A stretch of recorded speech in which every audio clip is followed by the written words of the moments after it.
Hello guys, Asif here. Sharingan का होना हर किसी नारुतो फैन का एक सपना है। मेरा भी था। क्रश को गेंजुत्सु में डालना है। खैर, इताची की शारिंगन को देखने के बाद सारे फैन का मन किया काश मेरे पास शारिंगन होती, लेकिन माद्रा की रिनेगान देखने के बाद फिर हमारा मन करता है काश रिनेगान होती, लेकिन फिर रिने शारिंगन को देखने के बाद एक और बार मन डोलता है और सोचते हैं काश रिने शारिंगन होती। तो आज इस वीडियो में तुम सबका ये डाउट क्लियर कर दूंगा कि आखिर पूरे नारुतो वर्ल्ड में सबसे पावरफुल डोजुत्सु कौन सी है, तभी तो आप लोग अपने इमेजिनेशन की दुनिया में सबसे पावरफुल बन पाओगे।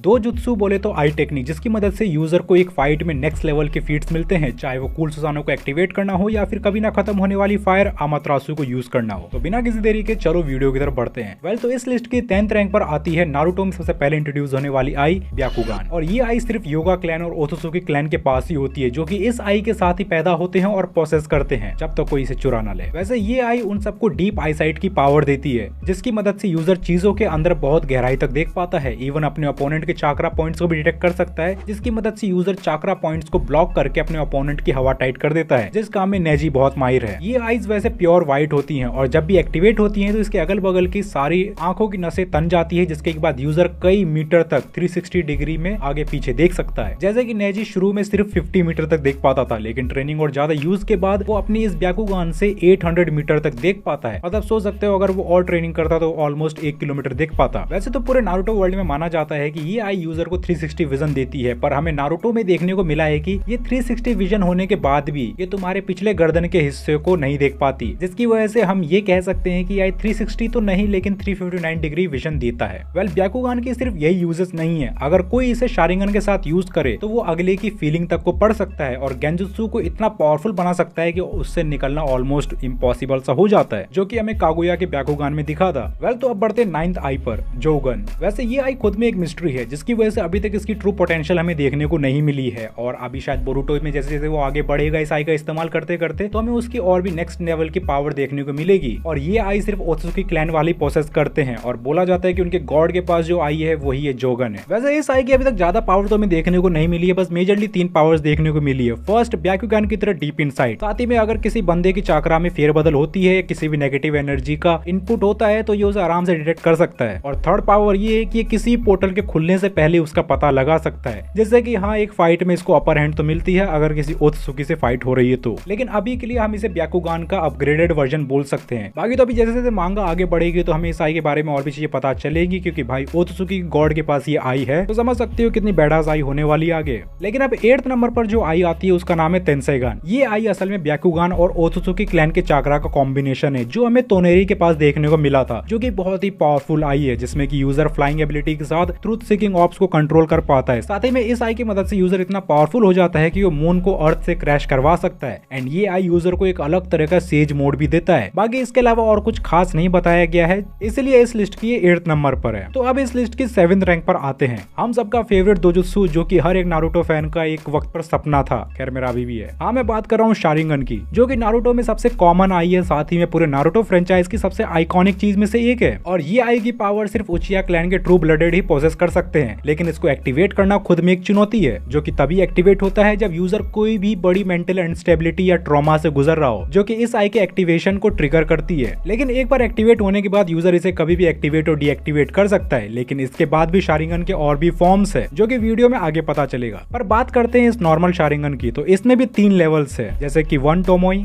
2 टोमोई, 3 टोमोई, जो कि बेसिकली पावर लेवल्स ही हैं। और बात करें अगर शारिंगन की तो इसकी बेसिकली 2 पावर्स है, इनसाइट और हिप्नोसिस। इनसाइट की मदद से यूजर अपने अपोनेंट के मूव्स और जुत्सु को ट्रैक कर सकता है, साथ ही में उन्हें कॉपी भी कर सकता है। एंड हिप्नोसिस में यूजर बहुत ही पावरफुल गेंजुत्सु यूज करके ओपोनेंट को हिप्नोटाइज कर सकते हैं, जिसके लिए उसे अपने ओपोनेंट के साथ आई कांटेक्ट करना होगा, जिसके बाद पलक झपकते ही वो उसकी कॉन्शियसनेस के साथ खेल सकता है, इवन उसकी मेमोरी तक भी देख सकता है। और जितना ज्यादा वो अपने शारिंगन को ट्रेन करेगा वो उतना पावरफुल गेंजुत्सु या अपने टेक्निक को पावरफुल बना पाएगा। और अगर हम बात करें सबसे पावरफुल गेंजुत्सु यूजर की तो वो था शिनसुई, लेकिन उसके मरने के बाद टाइटल हमारे इताची के नाम हो गया था। अब ऐसा नहीं है कि इनके अलावा और कोई गेंजुत्सु यूज नहीं कर सकता, असल में हर शारिंगन यूजर गेंजुत्सु यूज कर सकता है, क्योंकि उसकी एक बेसिक पावर है। लेकिन हर यूजर के शारिंगन की पावर्स एक दूसरे से थोड़ी बहुत अलग होती है और कुछ केसेस में तो पूरी ही यूनिक होती है, जो कि मैं आपको वीडियो में आगे बताऊंगा। इसके बाद 6th रैंक पर आता है शारिंगन का ही नेक्स्ट फॉर्म, मांगेक्यो शारिंगन। जैसा कि नॉर्मल शारिंगन थोड़े से इमोशनल डिस्टर्बेंस से एक्टिवेट किया जा सकता था,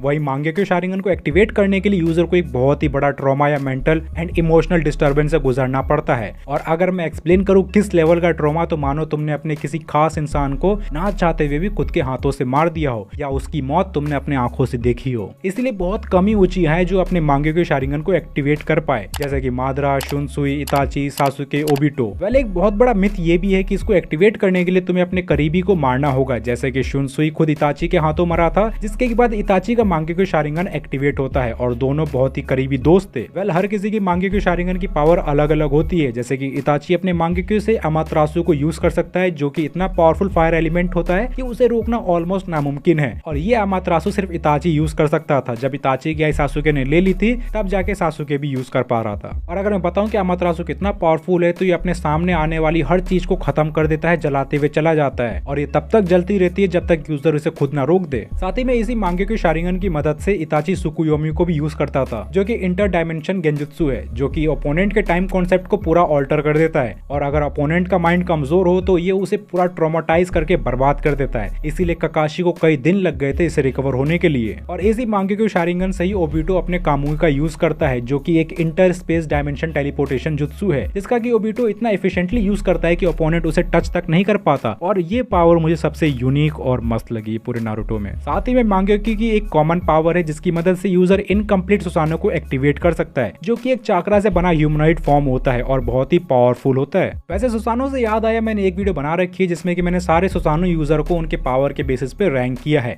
तो वो वीडियो डिस्क्रिप्शन में और आई बटन में मिल जाएगी, तो उस वीडियो को देखना। लेकिन इस वीडियो के बाद बैक टू द टॉपिक। भले इस मांगेक्यू शारिंगन की पावर नेक्स्ट लेवल है, लेकिन इसका एक बहुत बड़ा ड्रॉबैक है कि यूजर अगर इसे अपनी औकात से ज्यादा यूज कर ले तो उसकी आंखों से खून तक निकल जाते हैं। साथ ही में अगर वो इसे बहुत ज्यादा यूज कर ले तो उसे आई ब्लाइंडनेस भी हो सकती है, जिसके बाद ये आंखें वापस कभी नहीं आ पाती। वेल निराश ना हो, इससे ही बचने का एक रास्ता है। इसलिए 5th नंबर पर आती है इटर्नल मांगेक्यू शारिंगन, जो कि एक शारिंगन का 3rd फॉर्म होता है। और ये आई से यूजर मांगेक्यू की सारे पावर तो यूज कर ही सकता है, साथ ही में कुछ नए टेक्निक को भी यूज कर पाते हैं, जैसे कि इटर्नल मांगेक्यू शारिंगन से यूजर ट्रू सुसानो को एक्टिवेट कर पाता है। और मुझे बताने की जरूरत नहीं है कि एक ट्रू सुसानो कितना पावरफुल होता है, इस चीज का फ्लेक्स मादरा ने कर दिया है। और साथ ही में इसका ज्यादा यूज करने से कोई भी दिक्कत नहीं है, यूजर कितना भी इसे यूज कर ले कोई ब्लाइंडनेस नहीं होगी। साथ ही इटर्नल मांगेक्यू शारिंगन कम चाकरा का यूज करता है, जिससे कि यूजर की स्टेमिना जल्दी खत्म नहीं होती और चाकरा रिजर्व भी बहुत बचता है। लेकिन इसको एक्टिवेट करना सबसे बड़ी चुनौती है कि इसको एक्टिवेट करने के लिए तुम्हें तुम्हारे खास सिबलिंग की मांगेक्यू शारिंगन को खुद के आई सॉकेट में इम्प्लांट करना होगा, जिसके बाद आपके पास टोटल 4 मांगेक्यू शारिंगन होगी और वो चारों मिलकर इटर्नल मांगेक्यू शारिंगन में कन्वर्ट होंगे। वेल अभी तक इसका कोई ऐसा रीजन नहीं बताया कि आखिर ऐसा ही क्यों करना जरूरी है, पर हाँ जो है सो है। वेल अब इसके बाद आते हैं 4th आई पर, जिसका एक पर्टिकुलर नेम तो नहीं है, पर हम इसे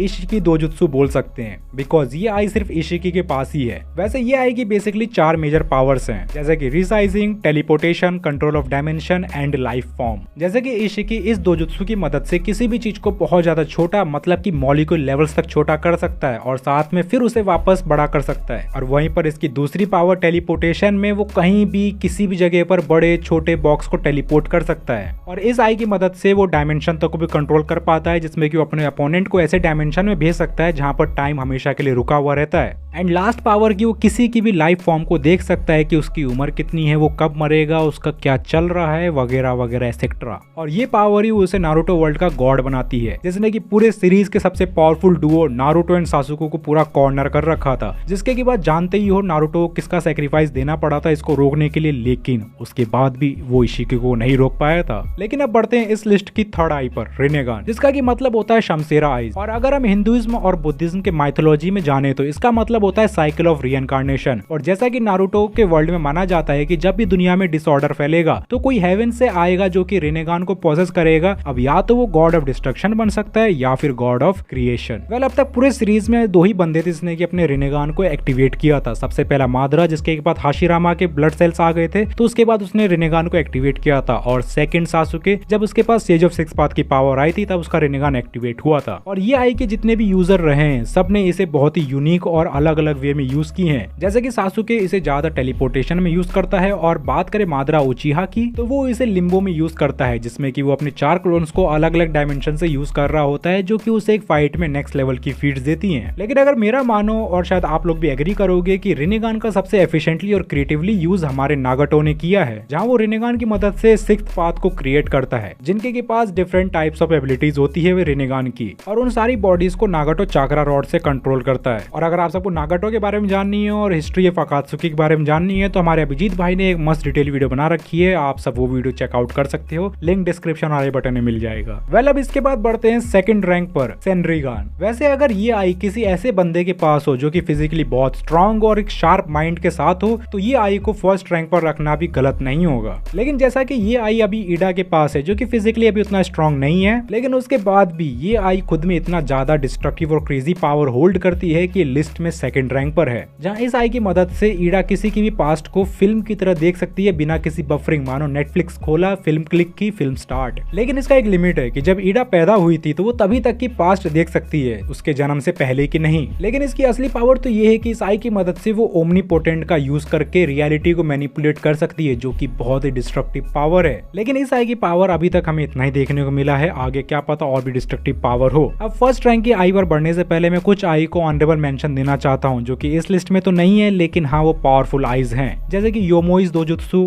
केसुरियोगान और सेज मोड। अब देखो, सेज मोड कोई दोजुत्सु तो नहीं है, लेकिन ये आई टेक्निक है, इसीलिए मैंने ऐड कर दिया। और अब बढ़ते हैं फाइनली इस रैंक की फर्स्ट आई की तरफ, रिने शारिंगान। अब मुझे बताने की जरूरत नहीं है कि आई कितना पावरफुल है, और इस आई पर ही पूरा नारुतो सीरीज इधर उधर घूमता है, बिकॉज ये आई शारिंगन और रिनेगान का मिक्स वर्जन है, जहां रिनेगान में टोटल 9 टोमोई के साथ ये फोरहेड पर अपीयर होती है, जिसकी मदद से मादरा ने मून पर इसको रिफ्लेक्ट करके इन्फिनिट सुकुयोमी को एक्टिवेट किया था, जो कि पूरे नारुतो वर्ल्ड का सबसे पावरफुल गेंजुत्सु है, और इससे निकलना नामुमकिन है जब तक यूजर तुम्हें खुद ना निकाल दे या तुम उसको फाइट में हरा क्यों ना दो। और इसी आई की मदद से कागुया कई सारे डायमेंशन में आराम से ट्रेवल कर पा रही थी, जिसकी वजह से सारे दोजुत्सु में सबसे पावरफुल है। लेकिन अब जैसे जैसे बोरुतो की कहानी सुधर रही है, तो ये लिस्ट भी चेंज हो सकती है, क्योंकि उसमें और भी बहुत सारे दोजुत्सु हमें देखने को मिलने वाले हैं, जिनकी की पावर बहुत ही क्रेजी और नेक्स्ट लेवल होने वाली है। बाकी आप सबका इस लिस्ट में सबसे फेवरेट आई कौन सा है? मेरा तो भाई इटर्नल मांगेक्यू शारिंगन। रिनेगान गई भाड़ में, मुझे चाहिए इटर्नल मांगेक्यू शारिंगन। आपको क्या चाहिए मुझे कमेंट सेक्शन में जरूर बताना, और अगर ये लिस्ट आपके हिसाब से ऊपर नीचे हो तो अपनी लिस्ट मुझे कमेंट सेक्शन में जरूर बताना। गाली लिखने की जरूरत नहीं है,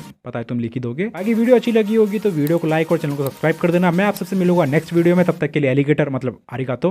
अरे प्रिंस, तुझे लगता है अभिजीत के होते मुझसे बंगाली पटेगी? नहीं।